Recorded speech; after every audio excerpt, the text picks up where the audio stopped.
سرچکەوە کاتانیچی سلۆڤینی و ڕایەنەری هەڵبژاردە یەکەمی تۆپی پێی عێراق بەوەی پێنەدانی موچەی 6 مانگی لەلایەن دەستەی یاساییکردنەوەیەکی تۆپی عێراق سکاڵای لە فیفا لەسەر دەستەکە تۆمار کردووە ئامادە نییە گرێبەستەکەی نوێ بکاتەوە. دوای کۆتاتنی یاریەکانی پاڵاوتنی جامی جیهانی لە وڵاتی بەحرین و سەرکەوتنی عێراق بۆ قۆناغی کۆتایی، کاتانێج بە نیگەرانیەوە گەڕایە وڵاتەکەی و تا ئێستاش نەگەڕاوەتەوە لێر کە شوێنی مانەوەی ڕایەنەرەکەی لە عێراق. کاتانیش لە گرتە ڤیدیۆیەک ئەوەی ڕاگەیاندکەوە ئامادە نییە گرێبەستەکەی لەگەڵ عێراق نوێ بکاتەوە.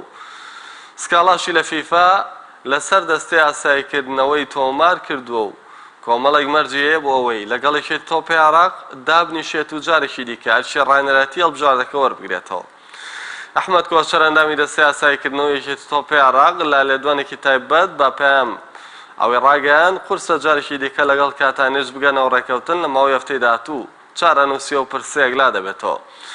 لەگەڵ چەند ڕایەنەرێکی بیانی لە گفتوگۆدا دەبن تاوەکو بە زووترین کات ڕایەنەری داهاتووی هەڵبژاردەی عێراق یەکلا بکەنەوە. ئەحمەد کۆچەر سەبارەت بە سکاڵەکەی کاتانێژ وتی حەقی خۆیەتی وێ مەش حەزمان نەکردووە بگاتە ئەو ڕادەیە، بەڵام بۆی بودجەی عێراقەوە پرسەکە بەو ئەنجامە گەیشت.